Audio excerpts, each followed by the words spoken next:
നമസ്കാരം. ചാനൽ 5+ലേക്ക് സ്വാഗതം. ഞാൻ നാസർ ബേപ്പൂർ.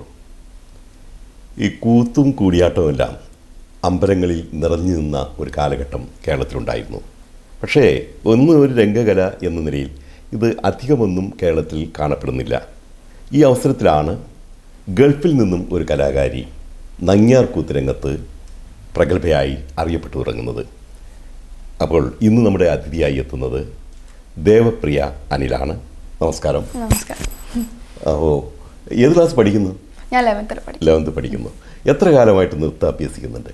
നൃത്തം ഓൾമോസ്റ്റ് 12 years ആയിട്ട് നിൽക്കുന്നു. എങ്ങനെയാണ് നൃത്തത്തിലേക്ക് ആകർഷിക്കുക? വീട്ടിലൊക്കെ എല്ലാവർക്കും ഈ നൃത്തമായിട്ട് വല്ല ബന്ധമുണ്ടോ? അതോ നൃത്തവും സംഗീതവും ഒക്കെ ആയിട്ട്? പാരൻസ് ഭയങ്കര സപ്പോർട്ടീവാണ്. അപ്പം ചെറുപ്പം മുതലേ എന്താ പറയുക, ക്ലാസിക്കൽ ഡാൻസ് ആയിട്ട് ഓൾറെഡി എക്സ്പോസ്ഡ് ആണ് ഞാൻ. അപ്പം എന്താ പറയുക, കസിൻസ് ആയാലും എല്ലാവരും പഠിക്കുന്നുണ്ട്. അപ്പം അങ്ങനെയാണ് ഇതിലോട്ട് എത്തിപ്പെട്ടത്. അല്ല, ഈ വീട്ടില് അമ്മ ഇവരൊക്കെ നൃത്തത്തിൽ അഭ്യസിച്ചവരാണോ? പഠിച്ചവർ തന്നെയാണ് അല്ലേ? അപ്പോൾ അവർ നല്ല പ്രോത്സാഹനം കിട്ടുന്നുണ്ട്. ശരി. അപ്പോൾ ഈ നൃത്ത രംഗത്ത് നിന്ന് പെട്ടെന്ന് നങ്ങ്യാർകൂത്ത് രംഗത്തേക്ക് മാറുമ്പോൾ, നങ്ങ്യാർകൂത്ത് ഒരു നൃത്ത കല തന്നെയാണ്, ഈ അഭിനയത്തിന് പ്രാധാന്യമുള്ളൊരു നൃത്തകലയാണ്. എന്താണ് അതിലേക്ക് ആകർഷിക്കപ്പെടാൻ കാരണമായത്? കാരണം എന്ന് വെച്ചാൽ നങ്ങ്യാർകൂത്ത് എന്ന് പറയുമ്പം കേരളീയ നൃത്തമാണ്. പിന്നെ സ്ത്രീകൾക്കും അഭിനയ പ്രാധാന്യമുള്ളൊരു നൃത്തമാണ്. സ്ത്രീകൾക്കാണ് അപ്പം എനിക്ക് അഭിനയത്തോട് ഭയങ്കര താല്പര്യമാണ്. അപ്പം ടീച്ചറാണ്, എൻ്റെ ഗുരുവാണ്, അമ്പ ടീച്ചറാണ് പറഞ്ഞത് നങ്ങ്യാർകൂത്ത് നന്നായിട്ട് ചേരും, അപ്പം അഭിനയ പ്രാധാന്യം ഉള്ളതുകൊണ്ട് എനിക്ക് നന്നായിട്ട് പെർഫോം ചെയ്യാനും പറഞ്ഞു. അപ്പം ഇങ്ങനത്തെ ഒരു പുരാണ കഥ നങ്ങ്യാർകൂത്തിലേക്ക് ട്രാൻസ്ഫോം, ആ ഒരു പ്രോസസ്സ് ഭയങ്കര ഫാസിനേറ്റിംഗ് ആണ്. അപ്പം ഇപ്പോൾ സെന്റൻസ് പറയുകയാണെങ്കിലും മുദ്രയിലും എക്സ്പ്രഷനിലൂടെ ഒക്കെ പറയുമ്പം അത് ഇത്രയും ഓഡിയൻസിനോട് പറയുന്നത് വലിയൊരു എന്താ പറയുക, ഈ ഒരു കാലത്ത് എൻ്റെ ഫ്രണ്ട്സിനും ഫാമിലിക്കൊന്നും നങ്ങ്യാർകൂത്തിനോട് അത്ര ഭരതനാട്യവും മോഹിനിയാട്ടം പോലെ നങ്ങ്യാർകൂത്ത് എന്ന് പറയുമ്പോൾ പുതിയൊരു ഡാൻസ് ഫോം ആണ്. ഈ ഒരു ജനറേഷൻ അതെ, പഴയ ഡാൻസ് ഫോം ആണ്. പക്ഷേ ഈ ഒരു ജനറേഷന് അധികം ആൾക്കാർക്ക് അറിയില്ല. അപ്പം ഇത്രയും വലിയ ഓഡിയൻസിന് അതൊരു എന്താ പറയാ, കാണിച്ചു കൊടുക്കാൻ പറ്റുന്ന ഒരു വലിയ കാര്യം തന്നെയാണ്. അതായത് പിന്നെ ഇപ്പൊ നങ്ങ്യാർകൂത്ത് പഴയതല്ല, പുതിയതല്ല, പഴയതാണ്. പക്ഷേ ഗൾഫിലെ പ്രേക്ഷകരെ സംബന്ധിച്ചിടത്തോളം അത് അധികം ഒന്നും പരിചയമില്ല. കാരണം ഗൾഫിലെ അധികം കുട്ടികളും ഈ രംഗത്ത്, നങ്ങ്യാർകൂത്ത് രംഗത്ത് വന്നതായിട്ട് എനിക്ക് വലിയ അറിവില്ല. അതേസമയത്ത് ഈ അഭിനയം എന്ന് പറഞ്ഞല്ലോ, അഭിനയത്തിനെ സംബന്ധിച്ചിടത്തോളം നങ്ങ്യാർകൂത്ത് വളരെ പ്രാധാന്യമുള്ളതാണ്. ആംഗികവും വാചികവും ആഹാര്യവും എല്ലാത്തിനും പ്രാധാന്യം കൊടുക്കുന്നുണ്ട് അതിന്. അപ്പോൾ ഈ മുഖത്ത് ഓരോ ഭാഗങ്ങളും വരണം, അതുപോലെ തന്നെ വാചികത്തിന് വലിയ പ്രാധാന്യമുണ്ടാവും, ശബ്ദത്തിലും എല്ലാത്തിനും പ്രാധാന്യമുള്ളതാണ്. അപ്പോൾ എങ്ങനെയാണ് അതൊക്കെ സ്വാംശീകരിക്കാൻ കഴിഞ്ഞത്? അത് ചെറുപ്പം മോണോ ആക്ട് ചെയ്യുന്നുണ്ട്, അപ്പം അതിനും നല്ല അഭിനയത്തിനോട് നല്ല കഴിവ് വേണം. പിന്നെ ഞാൻ സിനിമയിൽ അഭിനയിച്ചിട്ടുണ്ട്. അത് പറഞ്ഞില്ല, അത് ഞാൻ അറിയില്ല. ഏത് സിനിമയിൽ അഭിനയിച്ചത്?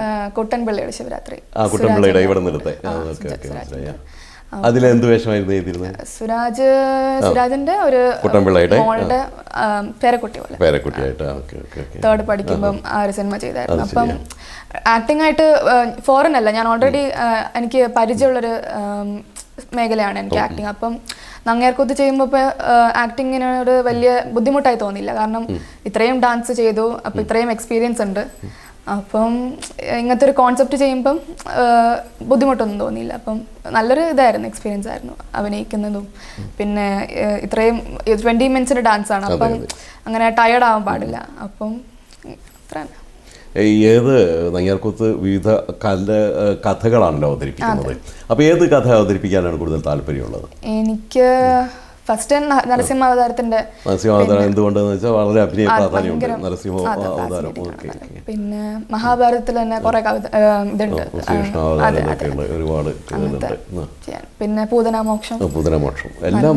ഈ നങ്ങ്യാർകൂത്തിനെ സംബന്ധിച്ചിടത്തോളം പറയുമ്പോൾ അതിൻ്റെ ഒരു പ്രാധാന്യം എന്ന് പറയുന്നത് അഭിനയത്തിന് ആണ്. അങ്ങനെയാണ് കൂത്തിച്ചി എന്ന വാക്കുണ്ടായത്. എങ്ങനെയാണെന്നറിയാവോ? കൂത്തിച്ചി എന്ന വാക്കുണ്ടാകുന്നത്, കൂത്ത് എന്ന് പറയുന്നത് ശരിക്ക് അഭിനയമാണ്. നാടകം ഉണ്ടാകുന്നത് കൂത്ത് നിന്നാണ്. അപ്പോൾ ഈ കൂത്ത് ചെയ്യുന്ന സ്ത്രീകളെ പഴയ കാലത്ത് ഒരു മോശക്കാരികളായി ചിത്രീകരിച്ചിരുന്നു. അങ്ങനെയാണ് ഒരു കൂത്തിച്ചി എന്നുള്ള ഒരു വാക്ക്. വാസ്തവത്തിൽ നല്ല വാക്കാണ് കൂത്തിച്ചി. കൂത്തിച്ചി നല്ലൊരു വാക്കാണ്. കൂത്ത് ചെയ്യുന്നവളാണ് കൂത്തിച്ചി. പക്ഷേ അവരെ മാറിയിട്ട് കൂത്തമ്മ എന്നാണ് വിളിക്കേണ്ടത്. ഇപ്പോഴൊക്കെ കൂത്തമ്മ എന്നാണ്, നങ്ങ്യാരമ്മ എന്നാണ് വിളിക്കുക. നങ്ങ്യാരമ്മ എന്ന് വിളിക്കുക. പക്ഷേ വിവരമില്ലാത്ത നമ്മുടെ ആൾക്കാർ അതൊരു ചീത്തയായിട്ട്, അതായത് കലാകാരികളെ ചീത്തയായി ചിത്രീകരിക്കുന്ന പോലെ കൂത്തിച്ചി എന്ന് വിളിച്ചത്, അതെല്ലാ കലാകാരികളെയും ചീത്തയായിട്ട് ചിത്രീകരിക്കുന്ന ഒരു കാലഘട്ടം ഉണ്ടായിരുന്നു. ആ കാലഘട്ടത്തിൽ നിന്നാണ് നമ്മൾ വളരെ മുന്നോട്ട് വന്നത്. വലിയ കാര്യമാണത്. ആ കൂത്തിന് അഭിനയത്തിന് വലിയ, അപ്പോൾ അഭിനയമാണ് ലക്ഷ്യം. അപ്പോൾ ഏതെങ്കിലും അഭിനയ സാധ്യതയുള്ള എന്തെങ്കിലും പ്രാക്ടീസ് ചെയ്യുന്നുണ്ട് നാടകത്തിലോ എന്തെങ്കിലും? നാടകം ഒരു രാജേഷ് കെ രാമൻ്റെ ഒരു വർക്ക്ഷോപ്പ് ഉണ്ടായിരുന്നു, ഒരു 1 month back 2 months back. അപ്പം അതിന് പാർട്ടിസിപ്പേറ്റ് ചെയ്തായിരുന്നു. അത് ഇപ്പം ഫെർദർ ഇനിയൊരു 1 yearനുള്ളിൽ അത് എന്താ പറയുക കംപ്ലീറ്റ് ആവും. അപ്പം ആ ഒരു വർക്ക്ഷോപ്പിന് പാർട്ടിസിപ്പേറ്റ് ചെയ്യുന്നുണ്ട്. നാടകമാണ്. അപ്പം അഭിനയത്തോട് നല്ല താല്പര്യമുണ്ട്. നരസിംഹാവതാരം വളരെ മനോഹരമായിട്ട് ചെയ്തത് ഞാൻ കണ്ടു. ആ നരസിംഹാവതാരത്തിൻ്റെ ഒരു ചെറിയ ഭാഗം ഈ നമ്മുടെ പ്രേക്ഷകർക്ക് വേണ്ടിയിട്ടൊന്ന് കാണിക്കാം, മറ്റൊരു മുഖത്തിൻ്റെ ഭാവം. ഓക്കെ.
Good, very good. ഈ പെട്ടെന്ന് മുഖത്ത് ഒരുപാട് ഭാവങ്ങൾ കാണിക്കാൻ കഴിയുന്ന വലിയ കാര്യമാണ് ശരിക്കും. കൺഗ്രാറ്റ്സ്. എന്താണ് ജീവിതത്തിലെ ഒരു ലക്ഷ്യം എന്ന് പറയുന്നത്? കലാരംഗത്ത് ഇപ്പം ഒരുപാട് പെർഫോമൻസ് ചെയ്യണമെന്ന് ആഗ്രഹമുണ്ട്, ഡാൻസ് ഡ്രാമ ചെയ്യണമെന്ന് ആഗ്രഹമുണ്ട്, പിന്നെ ഇനിയും പുതിയ ഡാൻസ് ഫോമിലേക്ക് കയറണം എന്നുള്ള ആഗ്രഹമുണ്ട്. അപ്പോൾ അതിനൊക്കെ എൻ്റെ ടീച്ചർ അമ്പ ടീച്ചർ ഭയങ്കര എൻ്റെ അമ്പ ടീച്ചർ തന്നെയാണ്. കൊറോണ കാലത്തൊക്കെ ഒരു തടസ്സമില്ലാതെ എൻ്റെ സെക്കൻഡ് മദർ എന്നൊക്കെ പറയുന്ന പോലെയാണ് അമ്പ ടീച്ചർ. അപ്പം എന്ത് ഡാൻസ് ഫോം ആയാലും മാം ഭയങ്കര എഡ്യൂക്കേറ്റഡാണ്. അപ്പം എന്ത് ഡാൻസ് ഫോം ആയാലും മാമിന് ഓൾറെഡി നല്ല അറിവുണ്ട്. അപ്പം അതൊക്കെ എന്താ പറയുക, എന്നിലേക്ക് ടീച്ചറിന് ഒത്തിരി പഠിപ്പിക്കാൻ പറ്റുന്നുണ്ട്. അപ്പം ഭയങ്കര ബ്ലെസ്ഡ് ആണ് ഈ ഒരു കാര്യത്തിൽ. ഇത്രയും പെർഫോമൻസും ഇത്രയും ഡാൻസ് ഫോം ചെയ്യാൻ പറ്റുന്ന ഈ ഒരു ജനറേഷനിൽ ഐ എം വെരി ബ്ലെസ്ഡ്. പാരൻസും ഭയങ്കര സപ്പോർട്ടീവാണ്, ടീച്ചേഴ്സും ഫ്രണ്ട്സും. അപ്പോൾ ഞാൻ ചോദിച്ച ചോദ്യത്തിലേക്ക് വീണ്ടും എന്താണ് ലക്ഷ്യമെന്ന് പറഞ്ഞില്ല. ലക്ഷ്യം ഡാൻസിലിപ്പം ഇപ്പം മഞ്ജു വാര്യർ, ശോഭന അത്രയും ഒരു നല്ലൊരു ഐക്കോണിക് ഒരു എന്താ പറയുക മേഖലയിലെത്തണം, നല്ല ഐക്കോണിക് സ്റ്റാർ ആവണം, അങ്ങനെയൊക്കെ ആഗ്രഹമുണ്ട്. കോൺഫിഡൻ്റ് ആണ് ആണ് ആ രംഗത്തേക്ക് എത്തും എന്ന് ആ ഒരു ലക്ഷ്യമുണ്ട്. ഓക്കെ, ഭാഗ്യം ഉണ്ടാവട്ടെ എന്ന് നമുക്ക് പ്രാർത്ഥിക്കാം. ഏതായാലും ഇത്രയും സമയം നമ്മളോട് സംസാരിക്കാൻ കഴിഞ്ഞ വലിയ സന്തോഷമുണ്ട്. Thank you.